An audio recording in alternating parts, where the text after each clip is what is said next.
I am the contrarian, and this is my world.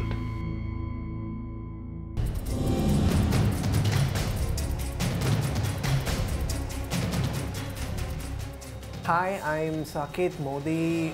We run this organization, a geeky organization which deals with security for a lot of corporates, a lot of government agencies, and I'm here today to take on Rajiv, and I'm of the favor that it's still okay to use your devices if you use it intelligently.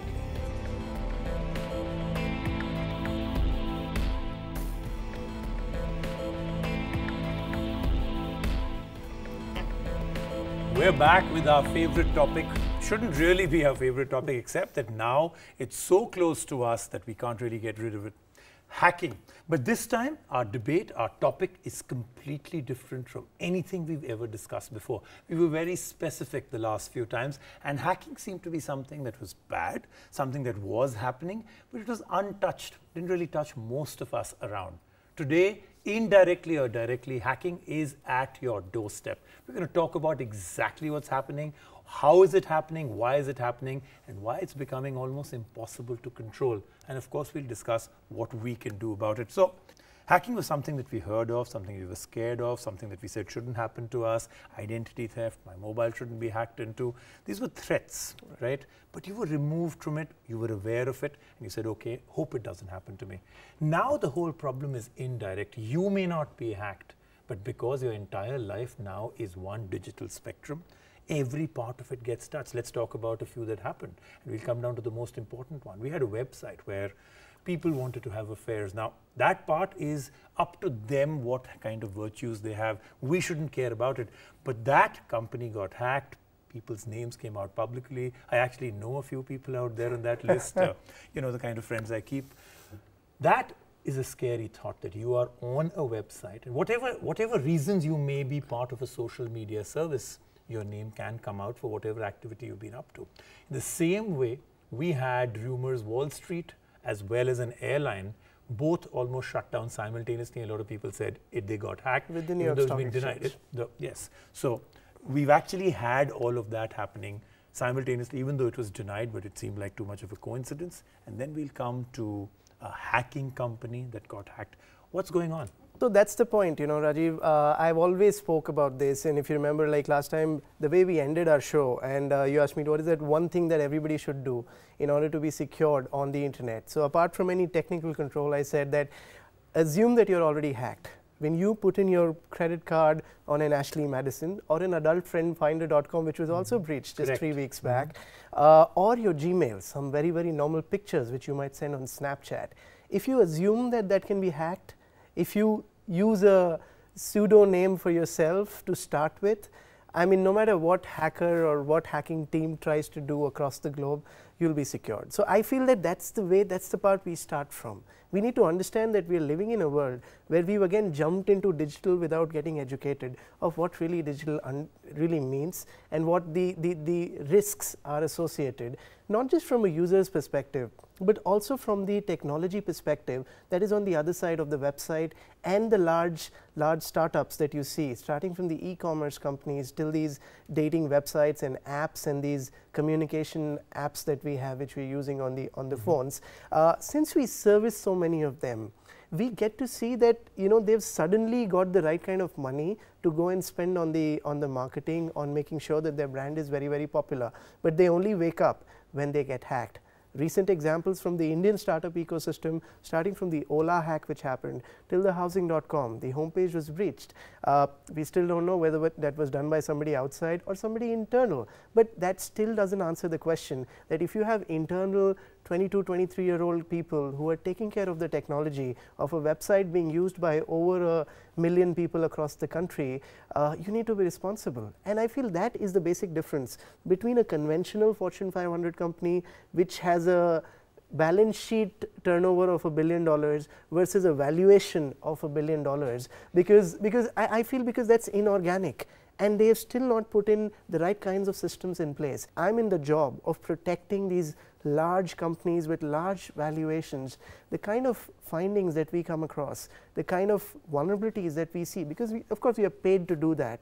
It's really staggering, and I'm talking about multi-billion-dollar companies and we are being able to extract the database of my average is over 50% of the scans that we do on the largest of the companies you can think of in India, in Hong Kong, in California. I mean, they're all vulnerable. Our idea is not to just discuss, okay, this has happened, this has happened, this has happened today. I think the whole idea here is to understand why it's happening so often, what's the objective of hackers, and what is it that we are moving forward to. Now, let's get down to the main reason I actually have invited you back. It's obviously one of the most ironical things in the world to hear that a company that was known as a hacking company, people, governments, organizations, individuals were paying them millions of dollars to buy software that could be used to hack others. Governments were buying hacking software so that they could actually listen to phone calls, they could actually monitor people's email accounts. So they were selling software to others.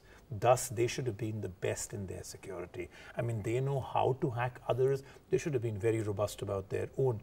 So, I mean, I love you. This sentence, as it comes out from the words that I speak, sounds so good. A hacking company that gave software for hacking others got hacked.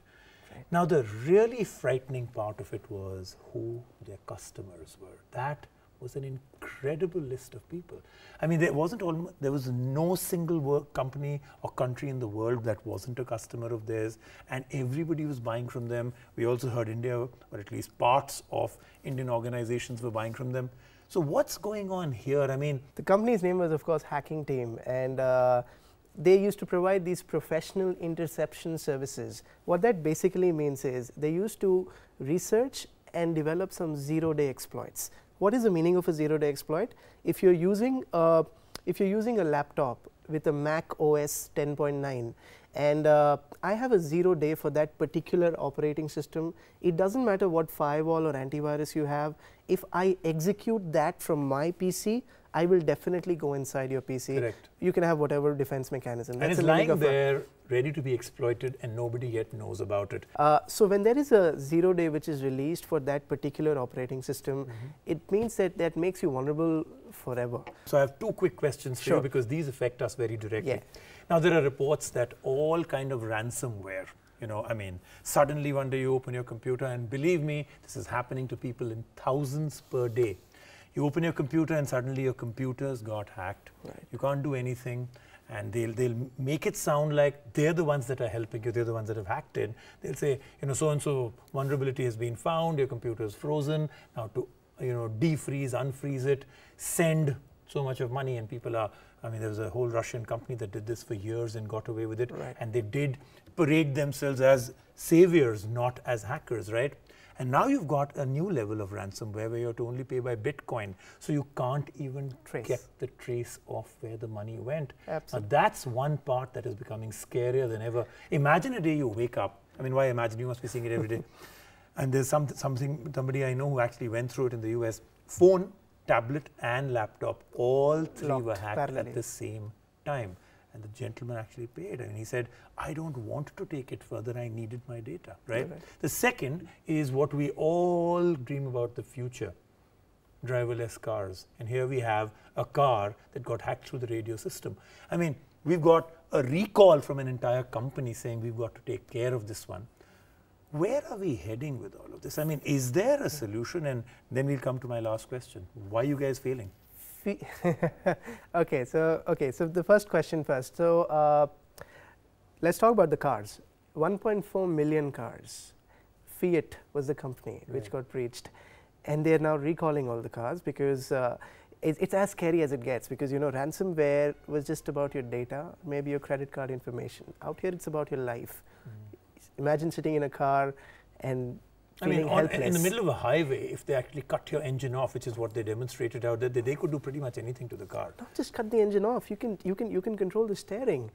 And it's as scary as it gets. It's no more just about the data and the money. It's actually your life which is at stake, which is crazy. To a lot of people who answer saying the data and my money is my life. So yeah, but we're talking about your physical, actual life. Correct. Okay, so we're saying this is the current situation. This is. I have my last question. Every time we meet, we talk about this is the situation, this is what we should be doing, knowledge would help, education would help, you know, you be very clear about where you are. But these are indirect hacks. I could be having a pseudonym, I could have the knowledge not to put my credit card, I could be very safe online. But tech around me and tech of people that are around me makes me vulnerable now. I didn't do anything and my car gets, as you said, steered into a 27-wheel giant truck, right? How am I going to control that part? I didn't do anything wrong with it. I don't buy into technology. And what's happening every time we meet, the battle seems to be won by the dark side and not by you guys. What's happening? See, the point is that what we do, our winning streak is business as usual. Okay. On the other side, for a hacker, his winning medal is really finding a small glitch in a multi-million lines of code, and he wins the battle. There's a very famous saying that you're only as strong as the weakest link. Correct. So my job is not to protect a small part of the link. My job is to protect the entire ecosystem. And the hacker's job is to find a little vulnerability. And when you talk about a large enterprise, when you talk about a typical, not a smart, I'm talking about a normal car, you actually have over 5 million lines of code running. Yeah, this was not a smart car. The one it was a normal car, absolutely. Fiat especially doesn't really makes this very absolutely. Scary. So that's my point. That see, it's so much of an unfair game where it's really not the same asset that we are protecting and that needs to be hacked. We need to see the entire 2 pi r perimeter of a particular. But Zakir, let's get down to. I mean, let's try and finish by giving you the scope to finish on a positive note. Sure. Can this be reversed? Or does this get worse before it gets anywhere else? To what we are being able to see, I mean, there's a lot of things which is happening which still doesn't come out in the media. So all I would say is that we need to understand that digital has got us closer. We've got power in our hands more than the first Apollo mission. That's the power in the mobile phone, literally the computing power. And that's phenomenal. I mean, that's really staggering. But on the other side, there are some very, very serious risks that we need to be careful about. So I strongly feel and I strongly tell people that on a positive note, on a realistic note, yes, it's very powerful and very important for us to be digital, but we need to be very responsible. And again, assume that you're already hacked when you're on the internet. All right, so usually on the contrary, and I usually try and finish on a positive note. I cannot do any spin today on doing that. No positive note to end with. And I think what he said is absolutely right. Assume you're already hacked and then carry on with your life. See you next week on the contrary, unless the show gets hacked. Thank you.